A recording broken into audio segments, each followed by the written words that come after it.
Hello विद्यार्थी मित्रांनो, आज आपल्याला काय करायचं आहे तर काल आपण जी काही थेरी बघितली होती डिव्हिजन ऑफ पॉलिनॉमियलची, तर त्या थेरीतले जे काही प्रॅक्टिस सेट 2 आहेत ते प्रॅक्टिस सेट आपल्याला बघायचे आहेत. तर प्रॅक्टिस सेट मध्ये 10.1 आज आपण पाहणार आहोत. तुम्हाला 10.1 मध्ये जे काही क्वेश्चन दिलेले आहेत ते साध्या आणि सरळ सोप्या पद्धतीने मी आज तुम्हाला समजून सांगणार आहे.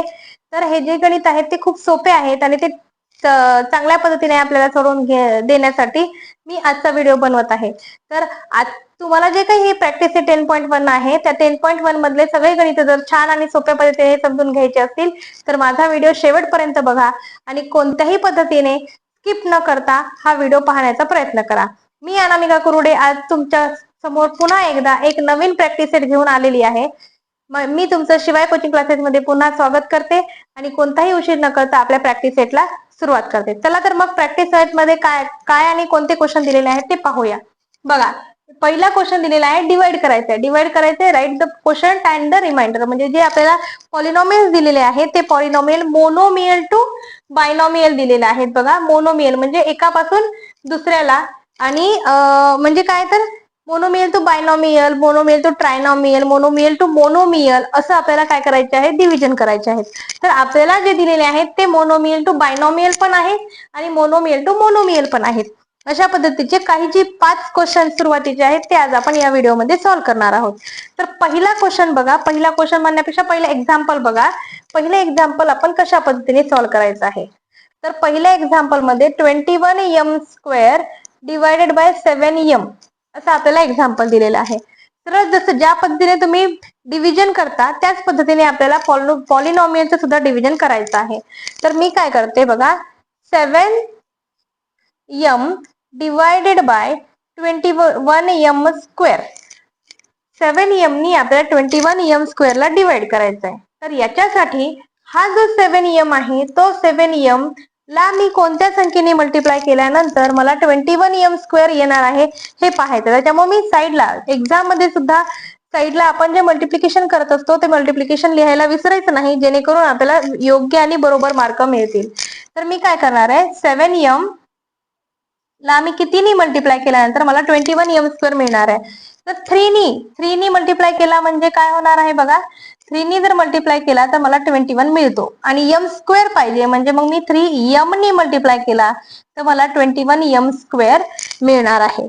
बघा, तर मी हा जो 3m जो आहे हा नंबर आपण काय करणार आहोत तो क्वोशंट मध्ये लिहिणार आहोत 3m आणि त्याच्यापासून आपल्याला मिळालेले जे काही उत्तर आहे ते उत्तर मला खाली लिहायचं, त्याची वजाबाकी करायची 21m².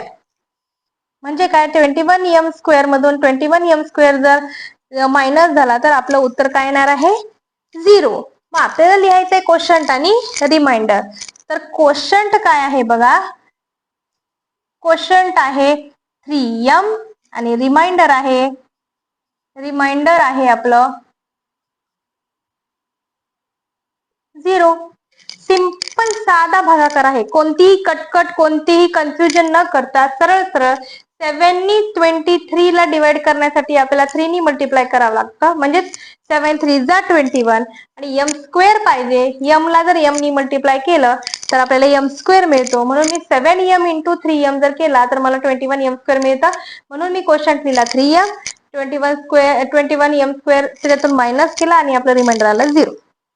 बघा, तर पुढचं एक्झाम्पल बघा. आपलं पुढचं एक्झाम्पल आहे 40a³ डिवायडेड बाय -10a. म्हणजेच आपल्याला काय करायचंय, -10a नी 40a³ ला डिवाइड करायचं. मग इथं सुद्धा आपल्याला कळलं पाहिजे की आपल्याला क्वोशंट काय येणार आहे, त्याच्यासाठी आधी आपण काय केलं पाहिजे.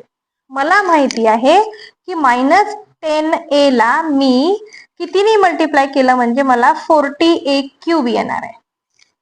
बघा, 40 पाहिजे आपल्याला. 10 नी 4 ला मल्टिप्लाय केलं, 10 नी 4 ला मल्टिप्लाय केलं म्हणजे काय होणार आहे, 40 येणार आहे.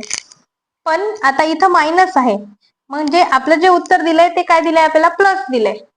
बरोबर आहे, प्लस दिलंय म्हणजे मग आपल्याला क्वोशंट कसा पाहिजे, मायनस क्वोशंट जर केला तर आपलं उत्तर प्लस मध्ये येणार आहे.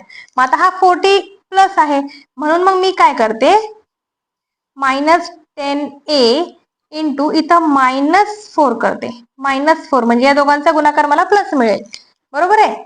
म्हणजे 40 मिळाला. पण आता इथं ए आहे, ए क्यूब पाहिजे, म्हणून मग मी इथं ए स्क्वेअर नी मल्टिप्लाय करते. बरोबर आहे. कशाने मल्टिप्लाय केलं? ए स्क्वेअर नी मल्टिप्लाय केलं. -4 ए स्क्वेअर नी मल्टिप्लाय केलं -10 ए ला, तर मला 40 ए क्यूब मिळणार आहे. म्हणून मग मी काय करते, आपला कोशंट आहे -4 ए स्क्वेअर. बघा, ए स्क्वेअर मायनस करा 40 ए क्यूब, त्याच्यामधून आपला रिमाइंडर आला 0. मग लिहा quotient. Quotient is equal to -4 A square आणि रिमाइंडर इज इक्वल टू 0. बघा, नंतर तिसरा एक्झाम्पल आहे. तिसरं example -48 p raised to 4 divided by -9 p raised to 2. म्हणजे काय? -9 p raised to 2 म्हणजे -9 p स्क्वेअरनी आपल्याला -9 p स्क्वेअरनी आपल्याला -48 p raised to 4 ला डिवाइड करायचं. मग मी काय करते, -9 p स्क्वेअरला कितीनी मल्टिप्लाय केलं म्हणजे मला उत्तर काय येणार आहे, -48 p raised to 4 येणार आहे. बघा, व्यवस्थित लिहिते, -48 p raised to 4 येणार आहे. मग याच्यासाठी मला काय करावं लागणार आहे बघा, याच्यासाठी मला फ्रॅक्शन मध्ये 16/3 नी मल्टिप्लाय करावं लागणार आहे. का ते पण सांगते. जर फ्रॅक्शन मध्ये मी 16/3 नी मल्टिप्लाय केलं -9 p स्क्वेअरला, आणि आता p स्क्वेअर रेज टू 4 म्हणजे मी इथं काय घेणार, p स्क्वेअर घेणार. याने जर मल्टिप्लाय केलं तर मला -48 येणार. मायनस कसं आलं कळलं. हा नंबर जर प्लस घेतला, पहिला नंबर आपला मायनस आहे, त्याच्यामुळे मला उत्तर मायनस पाहिजे, मला मायनस मिळणार आहे. पण तुम्ही म्हणसाल की 16/3 नी कसं मल्टिप्लाय, म्हणजे कसं मल्टिप्लाय केल्यावर 48 येणार आहे. तर सरळ सरळ आपण काय करूया, 16/3 इंटू जर 9 केला तर 3 1 जा 3, 3 3 जा 9. मग 16 इंटू 3 केला तर आपल्याला 48 मिळणार आहे. त्याच्यामुळे मी काय करणार आहे, 9 ला जर 16/3 नी मल्टिप्लाय केला तर मात्र आपल्याला काय होते, जे आपल्याला आन्सर पाहिजे ते मिळणार आहे. तर मग आपला जो काही क्वोशंट आहे तो क्वोशंट काय आहे, 16/3 p raised to 2. असं केल्यानंतर मायनसच्या जागी आता आपल्याला प्लस करायचं, किंवा चालते बघा, प्लस करायला लागणार आहे, कारण की -48 p raised to 4 आहे. हा मायनस मध्ये प्लस होतो. जर आपण प्लस केलं तर त्या दोघांची वजाबाकी होते आणि आपल्याला क्वोशंट रिमाइंडर 0 मिळतो. मग आपला जो क्वोशंट आहे तो क्वोशंट होतो 16/3 p raised to 2 आणि रिमाइंडर होतो 0. समजलं का? बघा, तर 4 नंबरचं आपलं जे काही आन्सर एक्झाम्पल आहे त्याचा आन्सर आपल्याला पाहायचंय. बघा, 40 m raised to 5 divided by 30 m cube.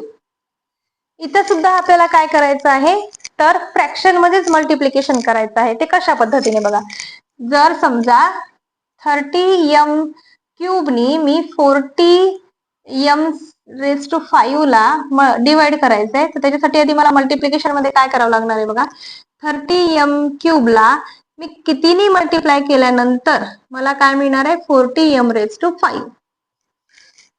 बघा, तर या ठिकाणी आपल्याला 4/3 m स्क्वेअर नी मल्टिप्लाय करायचं.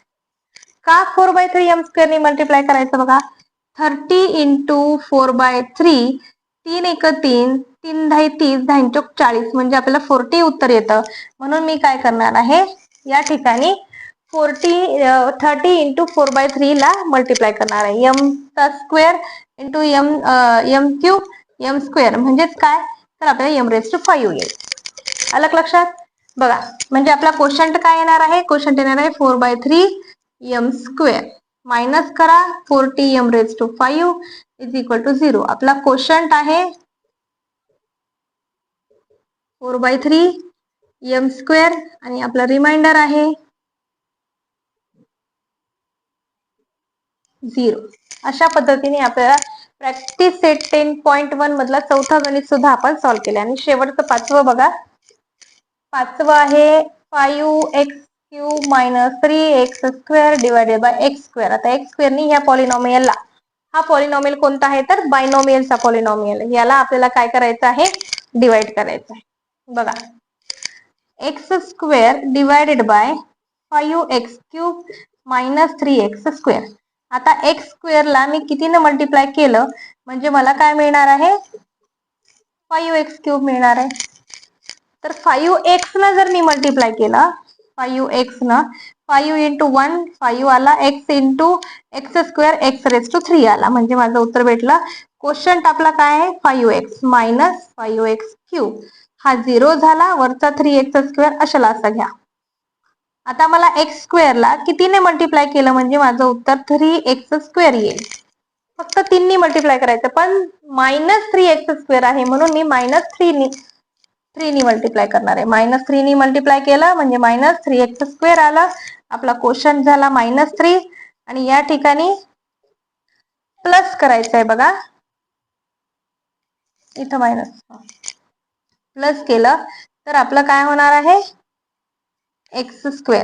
इथं मायनस, जरी मायनस मध्ये असलं तरी जो काय आपलं डिव्हिजन आहे ते डिव्हिजन करताना आपल्याला 0 पाहिजे म्हणून मी इथं प्लस केला. हा मायनस मायनस प्लस होतो, हा प्लस केला म्हणजे दोघांची वजाबाकी, आपलं रिमाइंडर येतं 0. रिमाइंडर आलं 0 आणि क्वोशंट आला 5x - 3. अशा पद्धतीने आपण 10.1 मधले 5 जे काही आपल्याला एक्झाम्पल्स आहेत ते 5 एक्झाम्पल्स सॉल्व्ह केलेले आहे. मी तुम्हाला अशीच आणखीन व्हिडिओ सोप्या पद्धतीने तुम्हाला पाहण्यासाठी तुम्ही माझ्या चॅनलला सबस्क्राईब करा, लाईक करा आणि तुमच्या मित्रांना शेअर करा. आणि याच्या पुढचे जे 5 गणित आहेत ते आपण पुढच्या प्रॅक्टिस सेटमध्ये पुढच्या व्हिडिओमध्ये पाहणार.